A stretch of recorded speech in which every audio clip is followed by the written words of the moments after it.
Dang. Ooh. Quentin. It's too early for a guitar Yeah, like this. right, I know. I know you just want to keep on and going. That's so hard for you to stop, but I'm going to stop you. This is, Quentin King here, Paul here. We're at Music Villa, downtown Bozeman, Montana. Checking out it's kind of a new guitar. So it's the D-28 Authentic 1937. Okay, so these have just switched to Guatemalan Rosewood back and sides. If you check them out, they're beautiful. So I'm presuming the originals last were Brazilian? One, the original guitars were Brazilian. Then the last rendition of these that they were making in the custom shop was Madagascar Rosewood. Madagascar, okay. Yep. So now the Matty is all kind of gone. Yeah. It's done.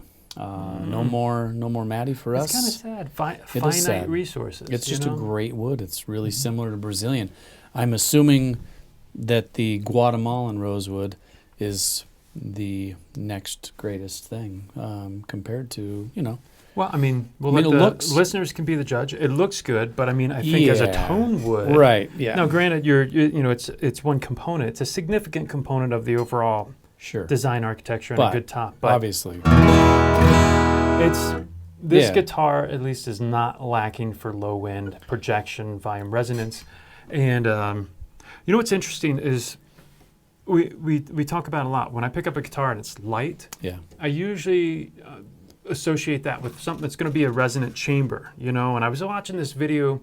It was Tom Bukovac, and he was interviewing Brian Sutton. Brian Sutton, who watchers of this channel would probably recognize. He was just talking about the physics of this is just a chamber. It's an echo chamber, and it's hard surface room in this box, and that's what's going to get your volume, your sound, your tone. My experience is the more that these surfaces weigh because they're thicker or because they've got a lot of coatings on them of whatever finishes, that can dampen some of the ability of the wood to really vibrate. But this is one of those. It's light enough. I mean, it doesn't feel like balsa wood. It does have the thinner finish. Okay, so that would contribute, but it's also, I don't know. There's just something about the connection. It's like it feels like a drum. You can feel it's almost resonating just holding it. In itself, it's it's like kicking back and forth between the top and bottom, and it's just It's just a well-made. It's a small echo chamber that amplifies it. It's really cool. It's cool. Plays really nice. I'm sorry, I interrupted you, but tell us more about the features. What are we looking at? They do have they do the hide glue. They do all the features of the 37. So the bracing and everything, it's all what they call the authentic bracing. The thinner finish. They age the top. What is Adirondack the top? top? Is it okay? Yep. Top. Yep. Now this one is authentic in the sense no truss rod. No truss rod. Yep. So there's a rod. There's no adjustable truss rod. Right. You're not going in there with your crank. Which they've been great. I haven't seen a lot of people are a little bit finicky about that, but I think I haven't had any issues. We've had them for quite a while. I like the option to fix something. Usually it's because I'm a negligent guitar owner. Yeah, and I will let it dry out. I will let it dry out and get messed up. But I think if you're a diligent humidity monitoring temperature type person, then they'll do fine. It's not an issue because we're here in Montana where our relative humidity is what? It's dry. Like 20s. Yeah. 20s to 30s sometimes. Yeah.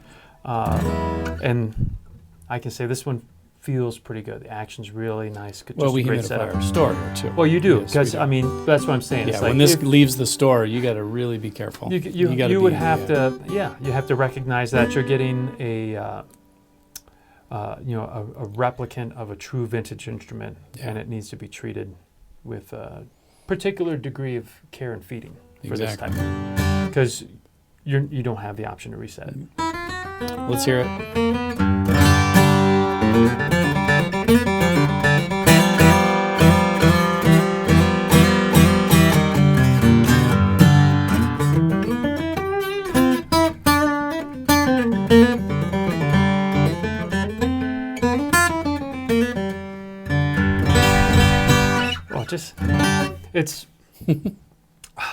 It's a smiley face, but it's a low scoop smiley face because it's a low scoop smiley face with everything pushed up on your EQ, Yeah. So it's not like you're starting at the middle and scooping down. It's like it's all up. That's it's cool. all projecting. It sounds amazing. Well, cool. Well, I'm finally glad we got to see one of these.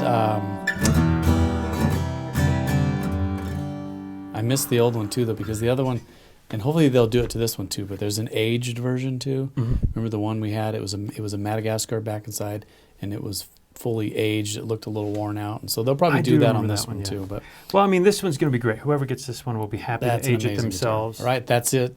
That is the Martin D-28 Authentic 1937. 1937. Yep.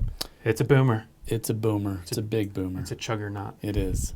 All right. Quentin, thank you. You bet. Thanks for watching.